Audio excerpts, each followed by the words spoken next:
Diary of a Wimpy Kid, The Long Haul. Yes, we're finally here, and my god, this movie was definitely a long haul to sit through, because holy shit, this is bad. Um, I will state this. I don't, I'm not going to talk as favorably about this one, if that isn't already obvious, but also it's for a few reasons. First of all, I did not grow up with this one like the other ones. And I'm not saying I was trying to be biased because I grew up with those movies, right? But it's just like I don't have the experience to talk about that like I did with those movies. Um, Second, this I have not actually read the books that this movie is based on, unlike the other movies. I don't really remember too much about those books other than the first one because I've read that first book like multiple times. But for the most part, I've never read the book that this movie's based on because the book came out way past my time of reading that stuff. So I never read it. So basically, this movie came out. What year did this one come out? 2017. So this movie came out 2017. First one at a real big kid movie. What was it, like 2013, something like that? It'd been a while, and Fox wanted more money, so they're like, let's make another one. And I remember just seeing trailers for this movie and it just looking awful. No one I knew saw this movie. No one wanted to watch it. It came out and I don't think it bombed because I can't imagine this was a really expensive movie to make. But nobody wanted to see it. It was not good and it was quickly forgotten.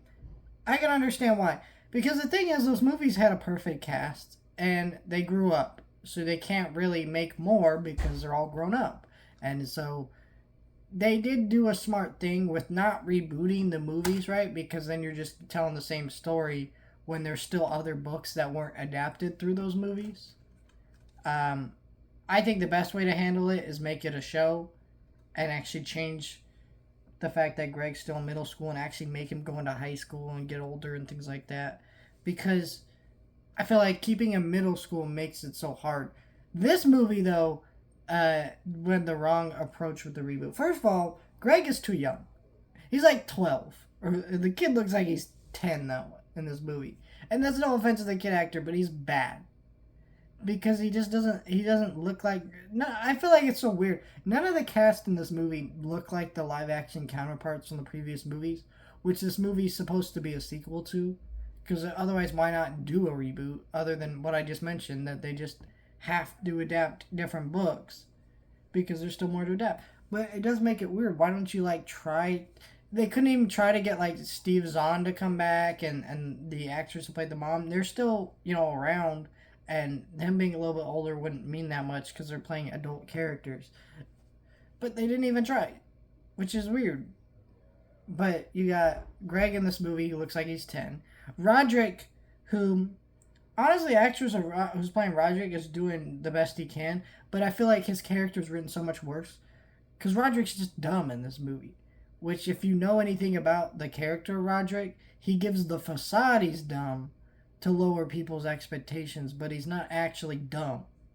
He also is a master manipulator and does terrible things to harm other people, which Roderick in this movie never does. The only funny scene with Roderick, but even this scene went too far with his stupidity, is when he put a pizza in a safe and locked it in there because he thought it was a microwave, which was kind of funny, but then you're like, Roderick isn't this stupid. And then the line after that just makes it worse when he's like, and they disguised it as a microwave. It's just like, bro. It just went too far with any of that. None of the cast looks remotely similar to their other counterparts, which is really annoying. Because it feels like they didn't even try to get people that fit the role of what they're looking for.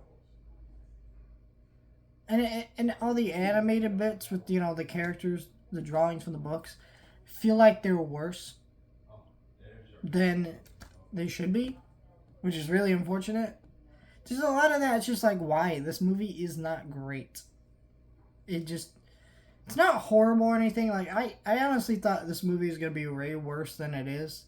But it was mostly just boring because none of the jokes were landing and just embarrassing. Like, I was watching a movie made for 8-year-olds that maybe even 8-year-olds wouldn't even like. because it just isn't great, and that sucks. But yeah, I guess this is a finale to my review series. Stay tuned for my review of was it Cabin Fever, the new animated movie. That'll be up probably next couple weeks, or by the time you see this video, it'll be that weekend probably.